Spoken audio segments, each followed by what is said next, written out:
우리가 누가복음 9장 51절 말씀 이후로 예수님께서는 자신이 어디로 가셔야 되는지에 대하여서 그 목적지가 어디인지를 분명히 말씀하십니다. 그 목적지가 어디입니까? 예루살렘입니다. 예루살렘. 지금 예루살렘으로 올라가는 예수님 주변에는 많은 사람들이 있습니다. 정말로 많은 사람들이 있습니다. 그 많은 사람들을 그냥 통틀어서 그냥 이야기한다면 무리라고도 할 수 있고요. 그 무리들 중에는 어떠한 사람들이 있냐 하면 예수님을 따르는 제자들도 있고, 또한 오히려 예수님을 따라가기는 하지만 오히려 예수님께 있는 문제들이라던가 예수님께 있는 여러 가지 것들에 대하여서 찾아내고자 하는, 정말 불꽃 같은 눈으로다 예수님께 잘못 하나만 있어 봐라 그러면 그것을 가지고 뭐 꼬집어내고자 하는 그러한 외식하는 사람들, 바리새인과 율법학자들도 있습니다. 그리고 그냥 예수님의 뒤만 그냥 따라가는 사람들도 있어요. 여러 무리의 사람들이 예수님의 뒤를 따라가고 있는 것입니다. 근데 저는 이 누가복음 9장 51절 말씀 이후에 보면서 저는 참 은혜가 되는 게 무엇이냐 하면 이 여러 무리의 사람들 가운데에서 예수님께서는 제자들에게도 말씀하시고 또 예수님께 대하여서 반항하고 예수님에 대하여서 안 좋게 생각하고 있는 그 사람들에게도 경고하시며 말씀하십니다. 예수님의 목적은 그 모든 사람들이 예수님을 따르기를 원하세요. 따르기를 원하십니다. 제자들에게 예수님께서 말씀하시는 그 중요한 게 무엇입니까? 제자도에 대해서 말씀하시죠. 자기를 부인하고 자기 십자가를 지고 나를 따르라. 그렇지 않게 되면 이 세상 속에서 길을 잃을 수밖에 없다는 겁니다. 길을 잃을 수밖에 없어요. 우리가 예수님 따라간다라고 하지만 우리가 우리 자신을 부인하지 않고 그냥 우리가 원하는 것들 다 좋습니다. 여기가 좋사오냐 하면서 막 여기저기 천막 치면서 산다 그러면 어떻습니까? 예수님 따라가지 못합니다. 따라가지 못해요. 너무나도 눈에 보이는 게 많거든요.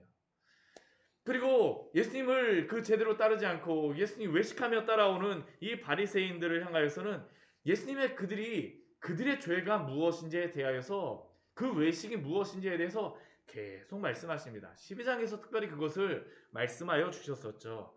그들의 외식의 중요한 부분들 무엇입니까? 예수님이 누구인지를 알지 못해요. 예수님이 누구인지를 알지 못합니다. 그리고 오히려 예수님을 믿기보다는 예수님을 부인하려고 하죠. 그들의 그러한 외식의 중요한 부분 가운데에 탐심에 대한 그러한 부분들이라던가 또한 여러 가지 것들에 대해서 예수님께서 계속 말씀하십니다. 오늘 말씀도 이러한 외식하는 자들이 바로 어제의 말씀에서도 외식하는 자들을 향하여서 예수님이 말씀하셨었죠. 메시아 그리스도가 오기를 기다린다고 하였지만 정작 그들은 어떻습니까? 예수님이 오셨음에도 불구하고 하나님의 그리스도가 오셨음에도 불구하고 그들과 함께 계심에도 불구하고 예수님을 비방하죠. 그리스도를 기다린다고 하면서도 정작 오신 예수님을 믿지 않고 그 비방하는 그 사람들은 천지의 기상은 분별하면서도 시대를 분별하지 못하는 사람들이라고, 예수님을 보지 못하는 사람들이라고 예수님이 그들을 향하여서 책망하세요. 돌아오라고 말씀하십니다. 돌아오라고 말씀하시는 것이죠. 본질을 보지 못하고 있기 때문이죠. 본질은 분명히 예수 그리스도를 보는 것이죠. 오늘 불렀던 그 찬양이 예수의 피밖에 없나에, 다른 앞에 여러 가지 5절까지의 많은 그러한 여러 가지 것들이 있지만 근데 무엇밖에 없다는 겁니까? 예수의 피밖에 없네. 본질이 무엇이냐라고 질문하시는 겁니다. 오늘 말씀도 굉장히 저는 이게 중요한 말씀입니다. 우리가 잊고 있는 그러한 것들에 대해서 본질이 무엇이냐라는 것에 대해서 질문을 하세요. 우리가 이 세상에 많은 일들이 일어날 때, 정신을 잃어버릴 때에 본질이 무엇이냐라고 예수님께서 질문하시며 그들의 죄가 또한 무엇인지를 밝히 드러내는 말씀이 바로 오늘 말씀입니다. 오늘 1절 말씀을 보게 되면 그때 마침이라고 말씀하십니다. 예수님에 대하여서 외식하였던 그들을 향해서 책망하시며 말씀하셨을 때에, 눈을 뜨고 나를 보라고 말씀하셨을 때에, 이렇게 말씀하시는 중간에 몇 사람들이 옵니다. 두어 사람이 와요. 두어 사람이 와갖고 예수님께 질문을 합니다. 무엇이라고 질문하는 게 아니라 알려주죠. 어떤 소식을 한 가지를 알려줍니다. 헐레벌떡 달려가서 헐레벌떡 다녀왔습니다. 헐레벌떡 달려와갖고 뭐라고 말하냐면 예수님 그거 아세요? 빌라도가 예루살렘에서 어떤 갈릴리 사람들의 피를 그 제물에 섞었다라고 합니다. 오늘로 다 따지게 되면 이게 지금 긴급 속보를 지금 예수님께 전하고 있는 겁니다. 이게 긴급 속보가 될 수밖에 없죠. 왜냐하면 지금 예루살렘에 예수님은 그 무리들과 함께 많은 사람들과 함께 유월절을 맞이해서 예루살렘에 올라가고 계시는데 이 빌라도에 있는 이 로마의 그 예루살렘에 있는 이 로마의 총독 빌라도는 그 예루살렘에서 그 제사를 드리러 온 하나님께 예배를 드리러 온 그 사람들을 죽인 것입니다. 이게 어떤 사건인지 분명하진 않지만 이러한 문제가 발생했으니까 이 올라가는 사람들에게는 조심해야 되겠다. 조심해야 되겠다. 그런 마음이 들지 않겠습니까? 또 한 가지는 이 말들을 들었을 때, 이 소식을 들었을 때에 이 이스라엘 사람들, 유대인들이 무슨 생각을 가졌을까요? 이 로마의 총독 빌라도가 자신의 그러한 백성들을 죽였다라는 그러한 것을 알았기 때문에 아니 어떻게 이러한 일을 할 수가 있지 하면서 분노하는 마음도 가졌겠죠. 분노하는 마음도 가졌을 겁니다. 지금 이게 바로 그러한 상황입니다. 만약 이러한 소식을 들었다면 우리 같으면 반응이 어떻게 될까요? 아니 어떻게 그럴 수가 있냐 빌라도가 그러면서 그러면 안 되는데 내가 올라가기만 해봐라 하면서 예수님이 무엇이라고 대답해 주시면 좋을 텐데요. 거기에 대해서 전혀 그러한 대답으로 예수님이 말씀하지 않으세요. 오늘 2절 말씀을 보면 예수님께서 무엇이라고 말씀하십니까? 대답하여 이르시되 너희는 이 갈릴리 사람들이 이같이 해받음으로 다른 모든 갈릴리 사람보다 죄가 더 있는 줄 아느냐? 지금 이 말을 하는 그러한 사람들은 그 빌라도를 향하여서 분노하는 마음들, 아니 어떻게 이럴 수가 있느냐라는 그러한 마음들을 가지고 말하고 있지만 또 한편에서는 이들이 가지고 있는 마음이 있습니다. 그게 무엇이냐 하면 사실 우리도 실수하는 그런 마음들의 하나인데 이 갈릴리 사람들이 이 예루살렘에서 이렇게 죽임을 당한 그러한 것들을 보면서 이들은 이렇게 죽임을 당한 이유가 무엇인가 하나님을 향하여서 죄가 있다라고 생각하는 겁니다. 우리들도 그러한 생각을 할 때가 있잖아요. 그렇죠? 어떠한 큰일이 생기게 되면 아니 저 사람 그런 일들이 생기게 되면 무슨 문제가 있어갖고 그런 게 아니야? 라고 우리가 생각하는 그러한 그 잘못을 저지를 때가 있죠. 근데 우리가 성경을 보면 어떻습니까? 욥기 같은 그런 말씀을 보게 되면 꼭 그런 경우만 하나님께서 말씀하시는 게 아니에요. 우리가 여기에 대해서 분명히 지혜를 가져야 되는 것이 무엇이냐면 우리에게 고난이 닥쳐올 때 때때로 하나님께서는 그 고난을 통하여서 우리가 정말 하나님 앞에 잘못한 것이 무엇인가를 알려주실 때가 있습니다. 그러나 그 고난을 통하여서 또 하나님이 알려주시는 것이 무엇입니까? 정말로 하나님이 그 사람에게 그 잘못에 대한 것뿐만 아니라 하나님이 욥기의 말씀은 하나님이 누구인가를 알려주시기 위하여서 그를 성장시키기 위하여서 욥과 같은 경우는 잘못이 없었다라고 그 앞에 부분에 보게 되면 말씀하고 있죠. 근데 그것을 통해서 하나님이 누구인가를 알려주시기 위하여서 고난을 주시기도 합니다. 근데 그 주변의 친구들은 어때요? 너가 죄가 있어서 그렇지 하고서 욥에게 와갖고 3명의 친구들이 와갖고 정죄를 하지 않습니까? 오늘 말씀이 바로 그겁니다. 이 사람들이 와서 많은 사람들이 이 소식을 듣고 나서 빌라도 그 예루살렘 그 어떤 갈릴리 사람들이 거기서 죽임을 당했다는 소식을 들으면서 한편으로는 분노도 하지만 한편에서는 그들이 죄가 있어서 그렇다라고 생각을 하고 있는 그때에 예수님께서 무엇이라고 말씀하십니까? 이 갈릴리 사람들이 이같이 해받음으로 다른 모든 갈릴리 사람보다 죄가 더 있는 줄 아느냐? 왜 이 말씀을 하실까요? 이들이 죄가 더 있어서 이러한 해를 받은 것이 아니다라는 것이죠. 사실 이 말씀을 하시는 것은 아주 죄의 본질적인 부분을 말씀하시는 겁니다. 이들이 죄가 더 있어서에 대하여서 너희가 집중을 하는 것이 아니라 너희도 하나님 앞에서는 죄인이라는 것을 알라라고 말씀하세요. 이 사람들이 죄가 더 있어서 죽임을 당한 것이 아니라 너희들조차도 이 사람과 사실은 별반 다를 것이 없는 사람이라는 것을 알라라고 말씀하는 것이죠. 왜 이 말씀이 너무나도 중요할까요? 우리가 하나님 앞에서 죄인이라는 것을 깨닫지 못하는 많은 이유 중에 하나가 뭐냐면, 나는 그래도 저 사람보다 덜 죄를 졌으니까, 나는 저 사람보다 더 많은 죄를 범하지 않았으니까, 나는 그래도 저 사람보다는 더 의로워, 나는 하나님께 더 구원받을 만하지. 그런데 이게 바로 바리새인들이 가졌던 그러한 죄에 대한 그러한 마음이었었죠. 나는 저 사람들보다 더 의로우니까 예수님을 찾을 이유가 없었던 것입니다. 그런데 오늘 예수님께서 뭐라고 말씀하세요? 아니라라고 말씀하시죠.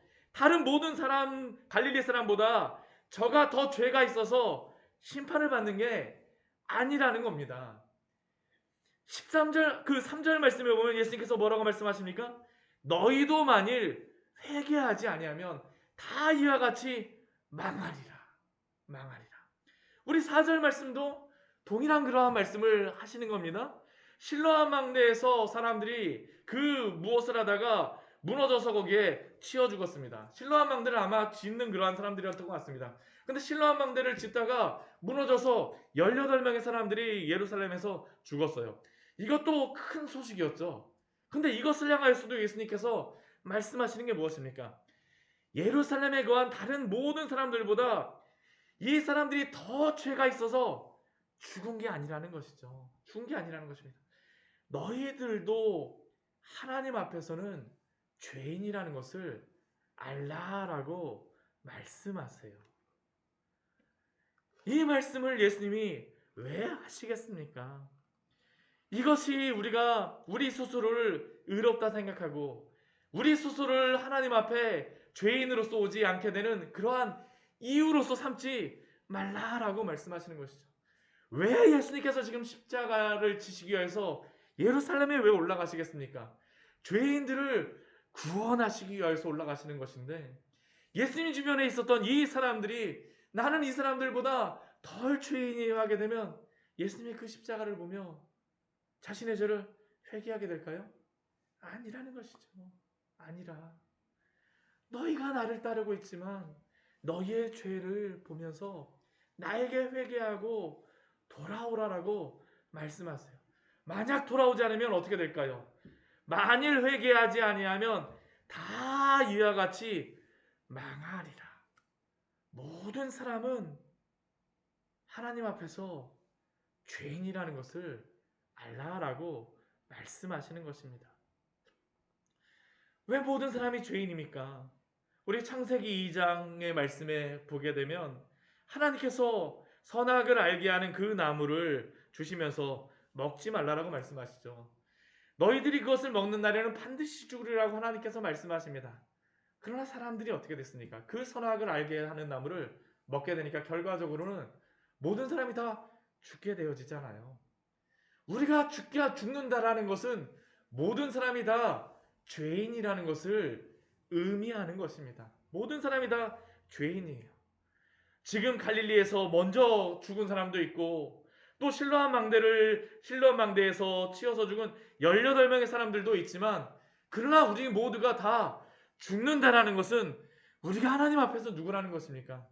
죄인이라는 것이죠. 그러니까 예수님께서 무엇이라고 말씀하세요?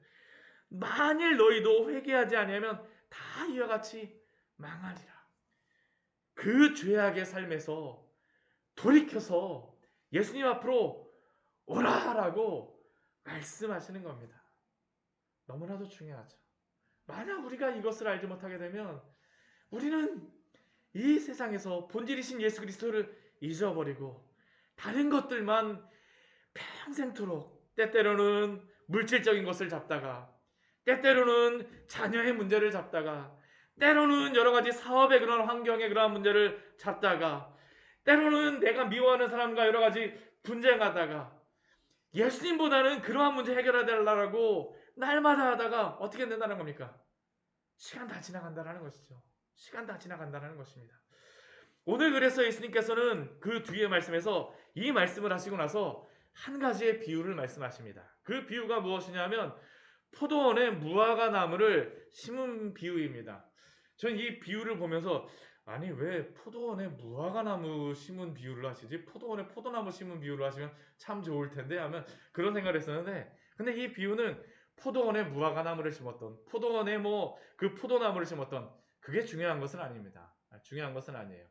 여기에 예수님께서 말씀하시고자 하는 핵심적인 그러한 말씀은 무엇이냐면 3년이나 시간이 지났음에도 불구하고 3년이 지나서 무화과 나무에서 열매가 맺혀져야 됨에도 불구하고 열매가 맺어질 당연한 시간임에도 불구하고 무엇이 없다라는 겁니까? 열매가 없다라는 것이죠. 열매가 맺을 때가 되음에도 불구하고 제자로서 살아가야 됨에도 불구하고 회개하고 이제는 그 죄의 삶에서 돌이켜서 세상의 다른 것들을 보는 것이 아니라 그리스도만 바라보며 그 뒤를 따라가야만 됨에도 불구하고 열매를 맺지 못하는 그 사람들을 향하여서 예수님이 이 비유를 말씀하시는 것이에요. 열매가 없어요. 그래서 그 주인이 뭐라고 얘기합니까? 이 포도원 지기에게 찍어버리라. 어찌 땅만 버리게 하겠느냐? 그런데 이 포도원 주인이 주인에게 무엇이라고 말합니까? 금년에도 그대로 두십시오. 제가 다시 한번 걸음을 주고 땅을 두릅하면서 걸음을 주어서 한번 열매를 잘 맺도록 노력하겠습니다. 그러면서 그 포도원 지기가 하는 게 무엇입니까? 만일 열매가 열면 좋을 것이지만 그렇지 않으면 찍어버리소서. 왜 예수님이 이 말씀을 하실까요? 한계가 있다라는 것입니다. 시간에 한계가 있어요. 우리가 이 세상에서 평생 살 것 같습니다. 그렇죠? 정말 평생 살아갈 것 같습니다.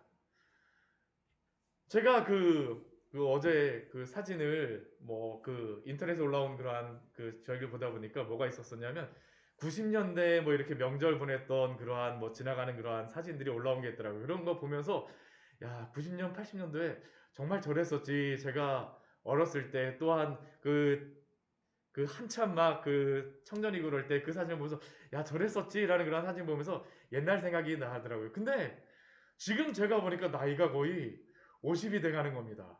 50이 돼가요. 벌써 시간이 이렇게 흘렀구나. 거기에 이렇게 적혀 있더라고요. 옛날 사진 해갖고 적혀 있더라고요. 제가 보면서 내가 옛날 사람이구나. 옛날 사람이구나. 저는 제가 평생 정말 늙지 않고 평생도록 살 줄 알았습니다. 근데 시간이요. 어느새 벌써 이만큼 지났더라고요. 예수님께서 오늘 말씀하시는 것이 그것입니다. 우리는 이 세상에서 평생 모든 것 다 갖고 영원히 우리가 그것들 가지고 정말 천년만년 살 것 같지만 우리의 생명을 다 할 때가 있죠. 그때에는 정작 중요한 것이 무엇이겠습니까? 우리가 예수님을 믿고 우리가 무엇을 붙들었냐라는 것이죠. 무엇을 붙들었냐라는 것입니다. 오늘 예수님께서 예수님의 뒤를 따르는 그 제자들에게 말씀하시는 겁니다. 이렇게 예수님께 와서 말하는 사람들이 제자들이었겠죠. 예수님과 어느 정도 안면이 있는 사람들이었을 것입니다. 많은 세상의 소리들이 들려요. 많은 세상의 소리들이 들립니다. 그런데 그렇게 많은 소리를 듣고 살고 있는 그 제자들에게 본질이 무엇이냐라고 질문하십니다. 오늘도 우리에게 질문하시는 것 아니겠습니까? 많은 소리들이 들립니다. 무엇을 붙들고 예수님 뒤를 따라가겠습니까? 세상의 여러 가지 것들 붙들고 가시겠습니까? 예수님 믿는다라고 하면서도 세상의 많은 것들 부인하지 않고 내 십자가 지지 않고 그냥 세상이 원하는 대로 예수님 앞에서도 오늘 내가 필요한 것만 구하며 살아가시겠습니까? 아니면 예수님 붙들고 믿음으로 살아가시겠습니까? 우리에게 필요한 것들을 아세요. 우리가 앞에서도 말씀해 보지 않았습니까? 탐심에 대한 말씀하실 때 아신다라고 말씀하시잖아요. 필요 없다라고 말씀하시는 게 아닙니다. 안다. 안다라고 말씀하세요. 염려하지 말라라고 말씀하십니다. 왜요? 본질이신 예수 그리스도, 또한 우리의 아버지 되시는 하나님께서 오늘도 우리를 붙잡아 주시고 함께 하시기 때문입니다.